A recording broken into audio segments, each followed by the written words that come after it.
"I hope you like reindeer milk," Alabaster called from the kitchen, stirring a bubbling saucepan over the stove. "I don't know what else to offer you. Anyway, a nice cup of reindeer milk is the perfect thing for a good night's sleep."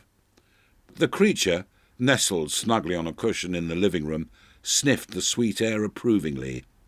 Alabaster carefully measured out the milk from the saucepan, one half into a Christmas mug, the other half into a cereal bowl, and carried both on a tray. He deposited the tray on the sofa beside his new guest. "I only have one cup, so I've had to put yours in a bowl, I'm afraid," Alabaster said with a chuckle. He'd never entertained like this before. "I hope that's okay with you." The animal didn't seem to mind at all, lapping hungrily at the bowl's steaming contents with a long pink tongue. All the while, Alabaster continued to chatter incessantly, telling his new guest everything there was to know in exchange for an occasional confused blink of the creature's huge black eyes. It was nice to have someone to talk to. "They don't sit with me at the canteen," he was saying. "I feel like they're avoiding me. It's not my fault I'm a wild elf. I was born this way. Sure, I'm a little bigger than the rest of them, and, okay, clumsier, but that doesn't make me a bad elf. See, a bad elf would be the sort of elf that just left you out there in the cold. A good elf wouldn't do that." Having devoured the portion of reindeer milk, the animal let out a long yawn and nestled its head on Alabaster's lap. "The only question is, where are you going to sleep?"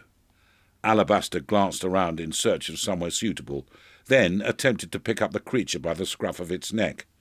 As he did so, Fluffy dug its claws into the upholstery. When Alabaster finally succeeded in prizing it off, he almost fainted in horror to see the deep scratch marks that now exposed the cushion's white cotton innards.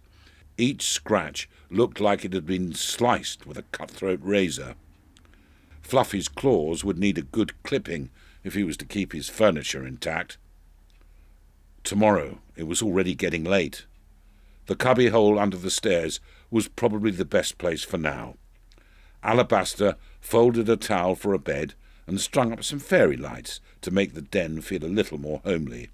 With careful hands he placed the animal on the towel, then added a cushion and a bowl to do its business in case it woke up in the night. "Night, little fella," he soothed as he pulled the door closed. The creature blinked at him, confused. Then it began to cry. Ignoring the animal's whimpers, Alabaster trundled up to bed. The clock on the bedside table read 11:57.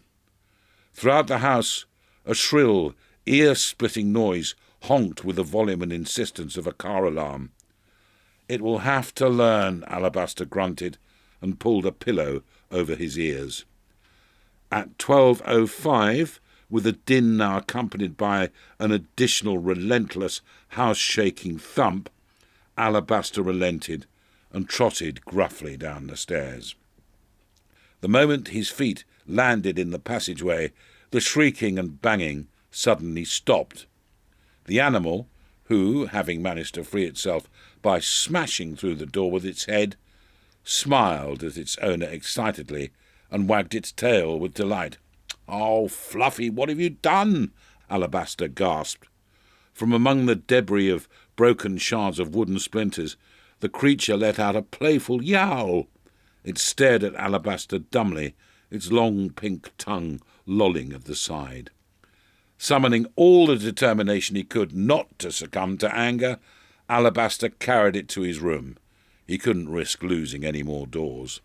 "I don't know what we're going to do with you," he said with a yawn, laying the animal gently on the pillow beside his own.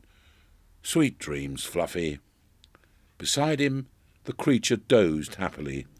Each outbreath carried a shrill wheeze that sounded in the dark like a party whistle.